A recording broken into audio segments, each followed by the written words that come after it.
इत्तेहाद news को देखने से पहले सब्सक्राइब कीजिए हमारे चैनल को, लाइक कीजिए और बेल आइकॉन पर क्लिक कीजिएगा।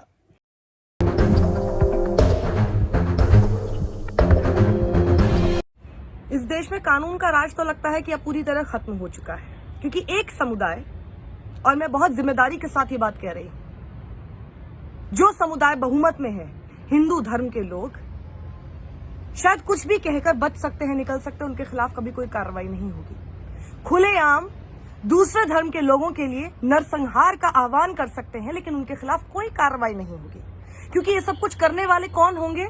हिंदुत्ववादी संगठन के लोग होंगे, उस हिंदू युवा वाहिनी के होंगे जो अपने आप को योगी आदित्यनाथ का क्रिएटेड ब्रेन चाइल्ड मानता है। चैनल में काम करने वाला एक ऐसा संपादक होगा जो कि अपने अंदर जैसे कि बारूद लिए घूम रहा है, और कुछ भी अंट-शंट, और अंट-शंट नहीं, बहुत जिम्मेदारी के साथ ये लोग बोल रहे हैं, बहुत सोच समझ के, होशो हवास में ये लोग ये बात बोल रहे हैं, बोलकर निकल जाते हैं। तयशुदा कार्यक्रम होता है, वहां पर किसी को, कोई प्रशासन को या सरकार को कोई दिक्कत नहीं होती अनुमति देने में। वहां मुनव्वर फारूकी सिर्फ एक कॉमेडी शो करना चाहता है, वहां पर बैंगलोर में पुलिस उसको वो करने नहीं देती है, ये कहकर कि यहाँ पर धर्मों के बीच में दिक्कत हो सकती है। और यहाँ पर खुले तौर पर एक कार्यक्रम किया जाता है जिसमें वो खड़े होकर शपथ ले सकते हैं कि मुसलमानों का नरसंहार कीजिए, हाथ में जरूरत पड़े तो हथियार लीजिए, लोगों को मारिए, काटिए। कार्यक्रम हो जाते हैं देहरादून में, उत्तराखंड के देहरादून में, दिल्ली में, दोनों ही तरफ। एक तरफ बीजेपी शासित राज्य है और दूसरी तरफ गृह मंत्रालय के अंडर। क्या कर रहे हैं ये लोग? क्या आप लोग इस बात का इंतजार कर रहे हैं कि दंगे भड़के? 40 करोड़ मुसलमान हैं, उनके खिलाफ जरूरत पड़े तो हथियार उठाइए, मारना काटना पड़े तो अपने धर्म की रक्षा के लिए वो सब करना शुरू कीजिए। आज हम शपथ लेते हैं। अगर हम उस समय जब 2006 में पूर्व प्रधानमंत्री मनमोहन सिंह ने ये बात कही थी कि इस देश के संसाधनों पर सबसे ज्यादा अधिकार अल्पसंख्यकों का है, हम होते उस वक्त तो उनको मार डालते। ये पूर्व प्रधानमंत्री के लिए बात खुले तौर पर कही जाएगी, और हमारे देश का प्रशासन, हमारे देश की सरकार, देश के गृह मंत्री, देश के प्रधानमंत्री इतने कमजोर है कि इन लोगों के खिलाफ एक कदम नहीं उठा सकते, इनके खिलाफ कार्रवाई नहीं कर सकते। तो हम क्यों ना समझें कि आप लोगों की शह में हो रहा है, आप लोगों की रजामंदी से हो रहा है। ये लोग जानते हैं कि इनके खिलाफ कुछ नहीं होगा, इसीलिए ये लोग बोलकर निकल जाते हैं। क्योंकि अगर ये पूरी सिचुएशन को आप सिर्फ मोड़कर देख लीजिए, दूसरे धर्म विशेष, कोई भी और धर्म, हिंदू धर्म छोड़कर आप कोई भी दूसरे धर्म की बात कर लीजिए, अगर वो इस तरह की शपथ ले रहे होते हिंदू धर्म के खिलाफ, अभी किस किस तरह के ट्रेंड चल रहे होते, कितनी मांगे उठ रही होती इन लोगों की गिरफ्तारी को लेकर। लेकिन अभी ऐसा लगता है कि पूरा शासन प्रशासन सोया हुआ है। अलग अलग राज्यों में चुनाव है, तो इस तरह से आप लोग भड़काने की कोशिश करेंगे सिर्फ कुछ फायदे के लिए।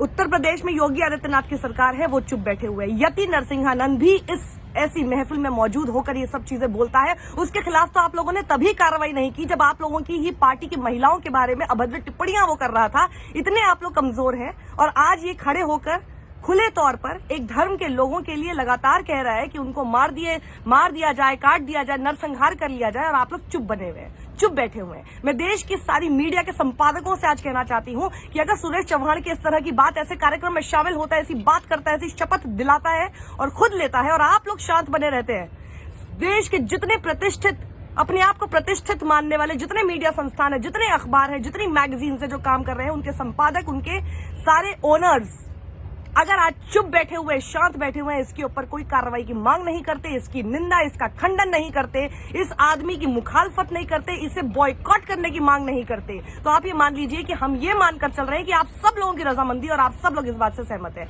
आप सबके संस्थानों में भी मुसलमान काम कर रहे हैं ना, आप लोगों की यही जवाबदेही है उन लोगों के प्रति। कैसी आंखें मिलाएंगे आप अपने संस्थान में काम करने वाले किसी मुसलमान हिस्से के साथ? उसकी आंखों में आंखें डालकर क्या आप बात कर पाएंगे, बोल पाएंगे कि आप लोग चुप बैठे हुए थे, आप लोगों ने कुछ कहा तक नहीं, इसके खिलाफ आप लोगों ने कोई मांग तक नहीं की?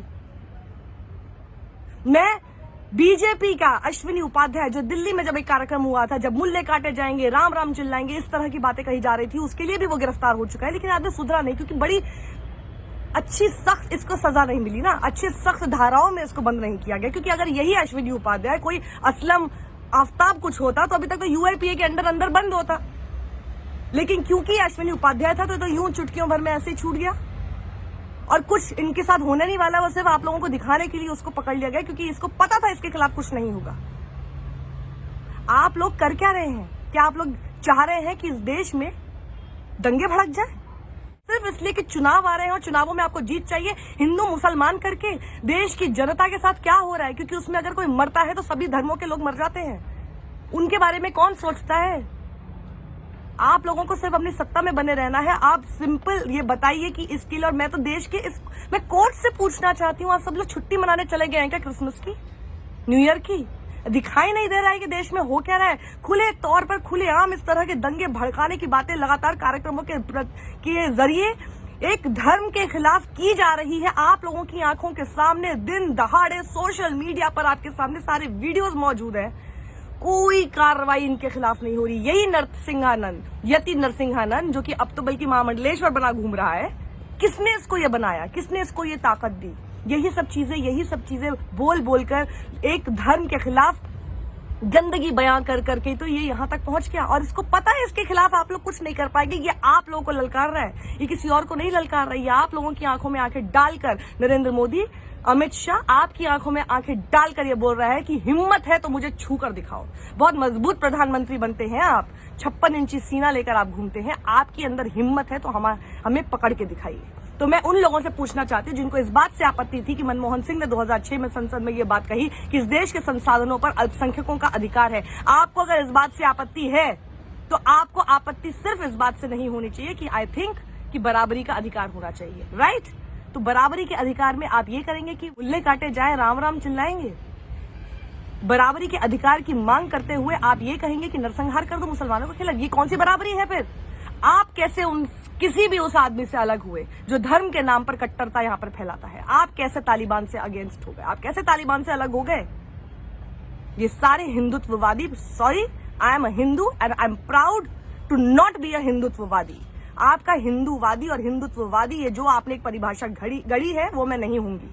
मेरा धर्म सिर्फ शांति बनाना, लोगों से प्रेम करना सिखाता है। जो आप कह रहे हैं हाथ में हथियार उठा लीजिए, लोगों को मार काट लीजिए, वो मेरा धर्म नहीं सिखाता। ना ही मेरे परिवार में कभी मुझे सिखाया गया, ना ही कभी धर्म के नाम पर इस तरह की हमारे किसी भी बिरादरी में ये बात सिखाई गई है। और मेरी ही तरह मैं जानती हूँ इस देश में कितने हिंदू हैं जो आप लोगों की बात से बिल्कुल इत्तेफाक नहीं रखते। आप बीजेपी के, आप आरएसएस के हिंदुत्ववादी बनते घूमते रहिए, हम आपके अंदर शामिल नहीं है। Don't equate with us. तो जब आप बोलते हैं कि 100 करोड़ हिंदू है, सॉरी, आप हिंदुत्ववादी हैं, आप हिंदू नहीं है। हम हिंदू हैं, हम हिंदुत्ववादी नहीं है। इस बात को बहुत अच्छे से गांठ मार के बांध लीजिए।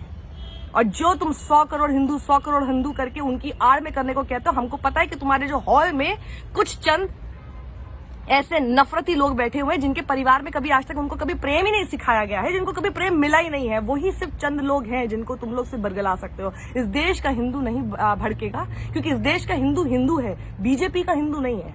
उसे अपना हिंदुत्ववादी हिंदू बनाने की कोशिश ना करें। और मेरे ही जैसे इस देश के कितने लोग हैं जो कि शांति प्रिय लोग हैं, जिनको सिर्फ शांति चाहिए, जिसको देश की सरकार से काम चाहिए।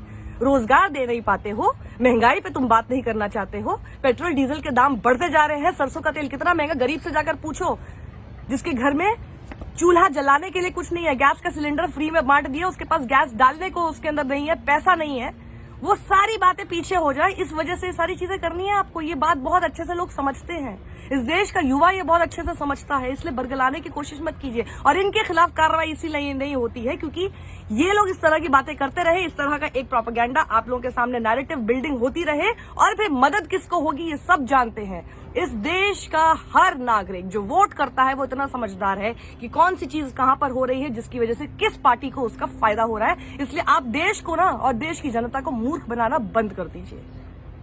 इसलिए 100 करोड़ हिंदू ये सब चीजें कहना अपने मुंह पे ना टेप बांध लीजिए। हर आदमी, इस देश का ज्यादातर आदमी किसी भी धर्म का हो, कट्टर लोग तो हर धर्म में भरे पड़े हैं, लेकिन वो सिर्फ चंद लोग होते हैं। दंगा भड़काने वाले लोग ना चंद ही होते हैं, और हमेशा शांति मांगने वाले, शांति पसंद करने वाले लोग हमेशा ज्यादा होते हैं, और हर धर्म में वो ज्यादा है, और उसी तरह से हिंदू धर्म में भी वो लोग ज्यादा है। हमको अपने आप से, अपनी गंदी घिनौने आइडिया से इक्वेट करना बंद कर दो, और इनके खिलाफ कोई कार्रवाई नहीं होगी। और मुझे इस बात पे कोई भी हैरानी नहीं है कि इस देश में, इस देश की सरकार इतनी मौन हो गई है ऐसे लोगों के प्रति। और जब ये लोग बराबरी के नाम पर ये सब आड़ में, बराबरी की आड़ में ये सब चीजें कर रहे हैं ना, बराबरी का मतलब होता है सबके खिलाफ भी उसी तरह से एक्शन लेना जो कोई भी गलत करे। फिर ये नहीं होगा कि आप एक धर्म के लोग और एक धर्म की भी पर्टिकुलर आइडियोलॉजी के लोग जो आपका समर्थन करते हैं उनको बचाने के लिए आप निकल पड़ते हैं, लेकिन बाकी सभी लोगों को जो आपके चाहे खिलाफ बोले, फिर चाहे वो आपके धर्म का ही क्यों ना हो, वो आपके खिलाफ बोले, आप उसके खिलाफ कार्रवाई करेंगे। दूसरे धर्म का आदमी हो और अगर आपके खिलाफ नहीं बोलता है, ऐसे कितने लोग हैं इस देश में भी जो कि मुसलमान हैं लेकिन आपने उसको अपनी तरफ कर रखा है, उनके खिलाफ कभी कोई कार्रवाई नहीं होगी। लेकिन अगर वो आपको चुनौती देने वाला आदमी निकला, उसके खिलाफ बहुत जल्दी कार्रवाई हो गई। तो ये आप लोगों की राजनीति आप सब समझ गए हैं। Stop equating yourself with us. हमारा भारत जो पहले था, हमारा भारत आज, हम वही बनाकर रहेंगे और वही भारत शांति प्रिय भारत है। उसके अंदर इस तरह की नफरत फैलाने का काम आप लोग ना करें।